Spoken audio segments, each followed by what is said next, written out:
Hello guys, in this video I'm just going to explain how to remove transitions in video or audio tracks. For example, if you have added transitions in video or audio, it might not be visible because we need to expand. Then only you can see these transitions here. So here I have added transitions. So when you expand, you can see that effect here.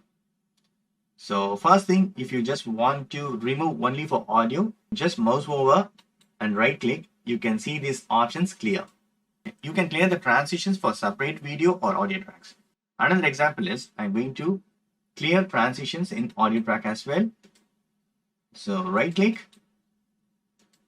So you need to mouse over and right click and then clear. Right click and clear. So that's it, friends. This is the way you can clear the transitions in Adobe Premiere Pro. Okay. In your timeline, you need to expand to see the transitions effect.